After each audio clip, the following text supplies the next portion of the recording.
So,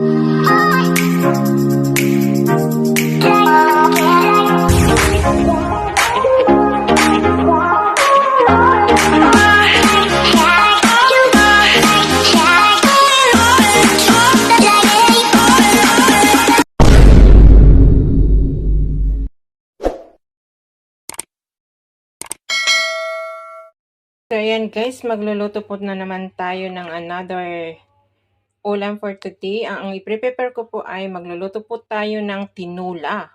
So, ito po yung aking ricado, ginger, garlic, onions, saka isang chicken nor cubes. Ito po yung patis ko guys. Ito po yung chicken. Ito po yung papaya. At saka yung malunggay. So, ayan. So, let's do the, guys, magluto muna tayo. And para makakain na rin po tayo. So, ayan guys.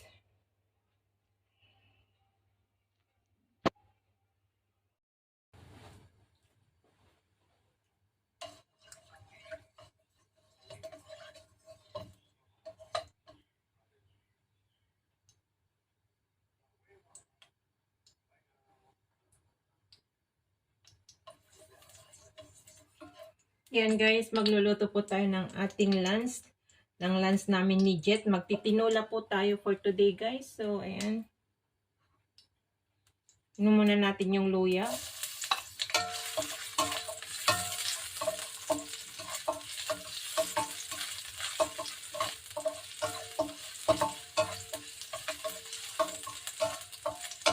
Sunod natin ang bawang.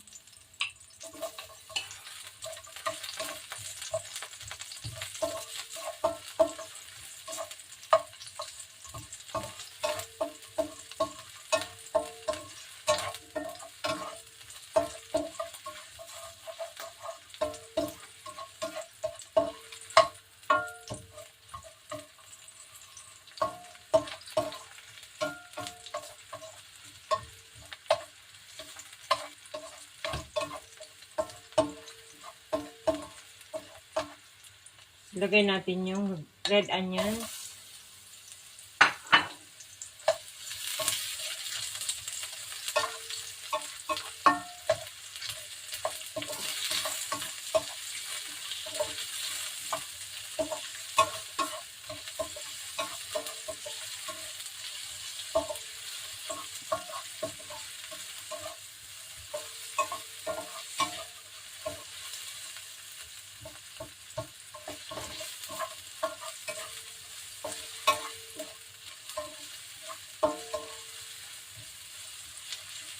Ayan guys. Tapos ilagay na natin yung chicken natin guys.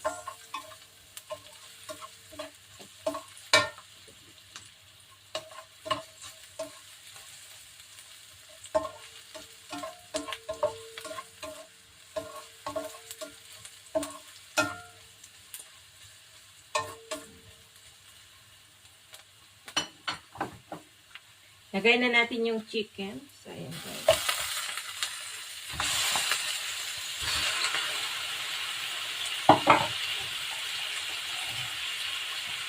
Haluin natin.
Bigyan natin ng black pepper guys. Para ma-hatching na naman.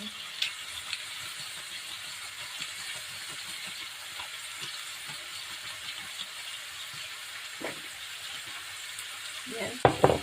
Ilagay natin yung patis. Yan. Yung patis niya para magpalasa, guys. Ganyan po ako magluto. Para habang nagigisa ay may lasa yung chicken.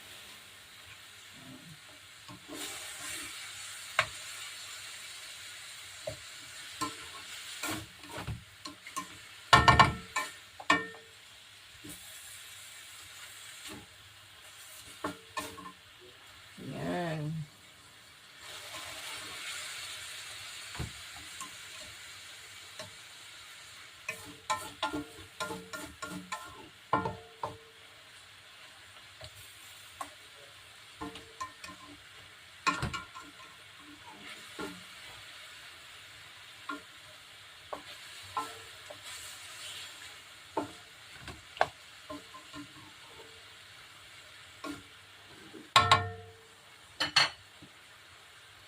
Lagyan natin ng konting yung half ng Knorr cubes para magkalasa yung chicken natin. Ganyan. Halo natin, guys.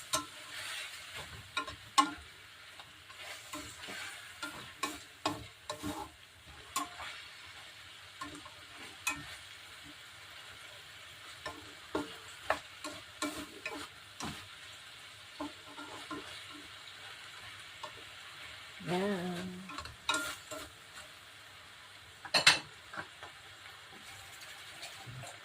Yan natin ang konting para maano siya. So, takpan muna natin, guys, para maluto ng hape bago natin lagyan ng sabaw.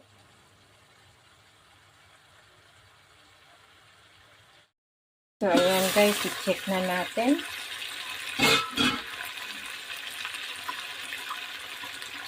Ayan, hawak ko na yung cellphone.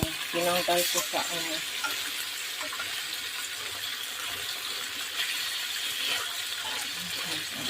Lalagyan na po natin ng ng tubig.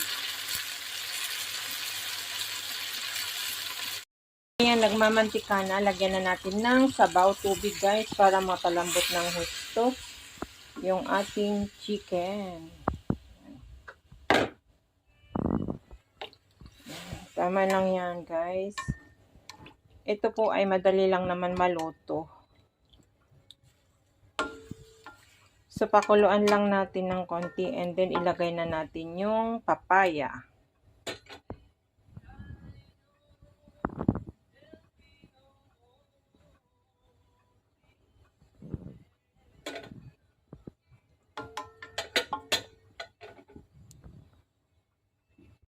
Ayan, guys, kumukulo na siya. Ayan, I think malambot na rin yung chicken.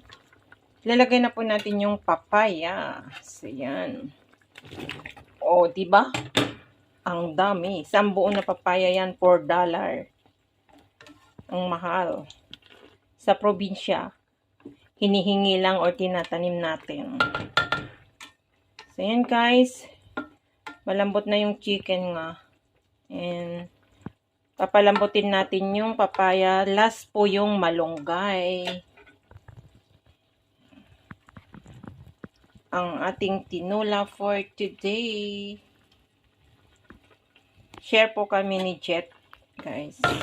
Kawawa kasi di siya marunong magluto. Kaya bigyan ko siya ng and sobrang mamimiss ko siya, guys. Wala na akong kasama na mag-walking, mag-jogging kasi malapit na siyang uuwi. December 17 ay going home na siya. And for good na po siya. For good na po siya. Hindi na siya babalik. Kaya pala hindi na siya makarenew. May note pala ng MOM na sa kanya na hindi na siya pwedeng mag-renew kung hindi sa dati niyang amo. Kaya lang ang amo niya yata hindi na kailangan ng katulong. So, nag-decide na nauwi kasi hindi na siya pwedeng maghanap ng ibang amo. Hindi ko alam kung bakit binigyan ng note na ganun.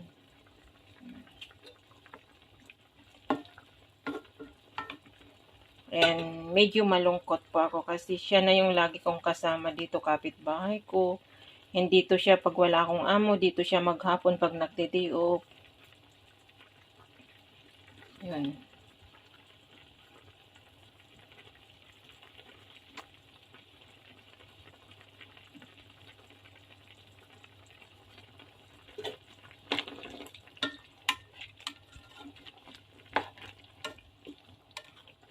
Malambot na nga yung chicken.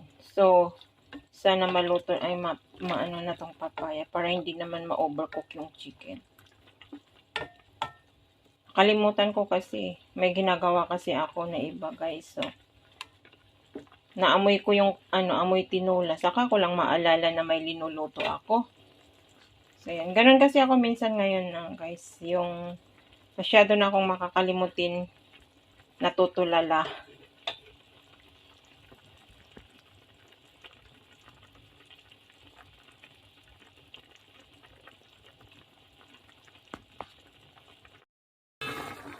Ayan. Yan natin po.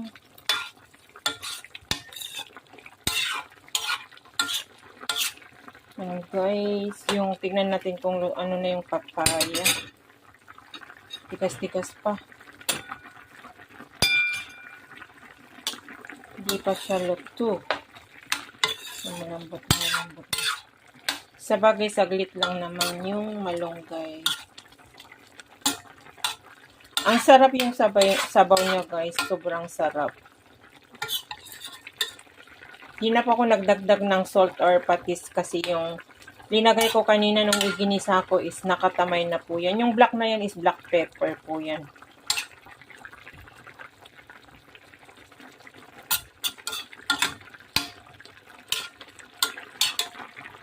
Ayan. Ang ating tinola.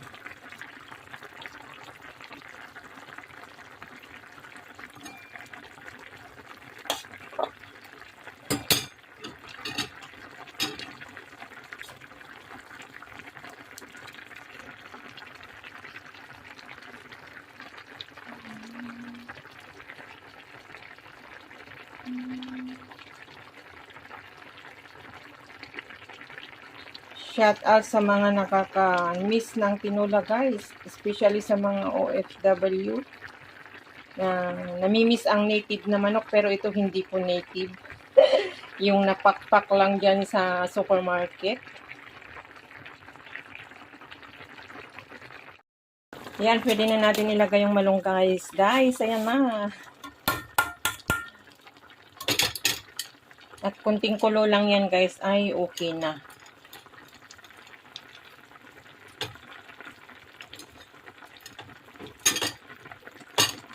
Bira lang ako makapagluto ng ganito na pag may malunggay lang na makita ko sa market, guys. Or makabili ako sa Lucky Plaza. Pero yung sa Lucky Plaza ko, konti lang. Ayan, ihalo na natin para maging maluto.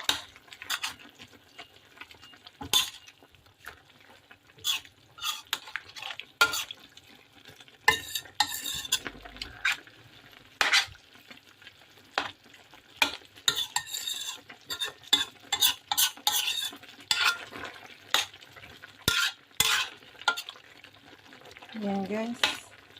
Yummy. Ang tinola. Style version ni Lynn Official. Ayan. Own recipe ni Lynn Official. Yan guys. Lagi kong sinasabi ay may kanya-kanya po tayong different way ng pagluluto ng Filipino food. So, ito po ay ang aking version ng tinola. Minsan pag yung guys, yung tinola namin sa probinsya, pag yung native na manok ay ang pinanggigisa namin talaga yung sabaw ng bagoong. Tapos, ang sarap din lagyan ng talbos ng bagong pitas na ampalaya. Saka, manok na native siya. Yun yung namimiss ko talaga guys. So, ayan, luto na po yan. As you see naman guys, konting kulo lang naman yung malunggay para hindi na siya ma-overcook. Ayan, at bibigyan ko na po si Jet kasi baka gutom na po siya. So, patayin na natin guys.